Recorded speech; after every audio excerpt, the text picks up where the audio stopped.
വളരെ പ്രധാനപ്പെട്ട ഒരു അറിയിപ്പുമായിട്ടാണ് ഞാൻ വന്നിട്ടുള്ളത്. നിങ്ങളുടെ പെരുന്നാൾ അവധിയിൽ ഒരു മാറ്റം വന്നിട്ടുണ്ട്. അപ്പോൾ ഇത്ര അപ്ഡേറ്റ്സിനായിട്ട് നമ്മുടെ ഈ ഒരു ചാനൽ സബ്സ്ക്രൈബ് ചെയ്യുക. ഈ ഒരു മാറ്റം അറിയാൻ ആഗ്രഹിക്കുന്ന എല്ലാ ഫ്രണ്ട്സും നിങ്ങൾ ഈ വീഡിയോ അയച്ചു കൊടുക്കുക. നിങ്ങൾ ഈ കാര്യം ആദ്യമേ അറിഞ്ഞിട്ടുണ്ടോ ഇല്ലയോ എന്നുള്ള കാര്യം കൂടി നിങ്ങൾ എന്ത് ചെയ്യുക, ഒന്ന് കമൻറ്റ് ബോക്സിൽ ടൈപ്പ് ചെയ്യട്ടോ.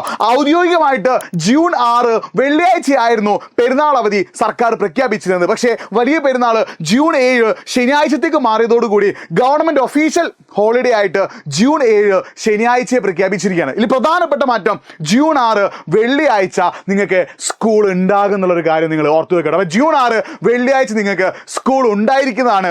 ജൂൺ 7 ശനിയാഴ്ചയായിരിക്കും നിങ്ങളുടെ പെരുന്നാൾ അവധി ഉണ്ടാവുക. അപ്പോൾ ഈ ഒരു മാറ്റം നിങ്ങൾ അറിഞ്ഞിട്ടില്ലെങ്കിൽ അറിയാത്ത ഫ്രണ്ട്സിനൊക്കെ മാക്സിമം അയച്ചു കൊടുക്കുക. ഇത്ര അപ്ഡേറ്റ്സിനായിട്ട് നമ്മുടെ ഈ ഒരു ചാനൽ സബ്സ്ക്രൈബ് ചെയ്ത് വെക്കുക. പിന്നെ വളരെ പ്രധാനപ്പെട്ട കാര്യം, നിങ്ങൾ നാളെ സ്കൂളിൽ പോകുന്നുണ്ടോ ഇല്ലയോ എന്നുള്ളൊരു കാര്യം കൂടി നിങ്ങൾ എന്ത് ചെയ്യുക, ഒന്ന് കമൻറ്റ് ചെയ്ത് വെക്കുക. അപ്പോൾ ശ്രദ്ധിച്ചോ, ജൂൺ 6 തീയതിയിലെ അവധി ജൂൺ 7 മാറ്റി. അതായത് വെള്ളിയാഴ്ച ഉണ്ടായിരുന്ന ഹോളിഡേ ശനിയാഴ്ചയിലേക്ക് മാറ്റി. എന്നിട്ട് വെള്ളിയാഴ്ച, അതായത് നാളെ ജൂൺ 6 തീയതി നിങ്ങൾക്ക് വർക്കിംഗ് ആയിരിക്കും എന്നുള്ളൊരു കാര്യം കൂടി നിങ്ങൾ മനസ്സിലാക്കി വെക്കുക. It's me Nafi signing of. ഈ വീഡിയോ ഒന്ന് ലൈക്ക് ചെയ്യുക, മാക്സിമം ഫ്രണ്ട്സിലേക്ക് ഷെയർ ചെയ്യുക. നിങ്ങൾ ഞാൻ പറഞ്ഞ കാര്യങ്ങൾ കറക്റ്റ് ആയിട്ട് കമൻറ്റ് ബോക്സിൽ ടൈപ്പ് ചെയ്യുക. It's me Nafi signing off. By.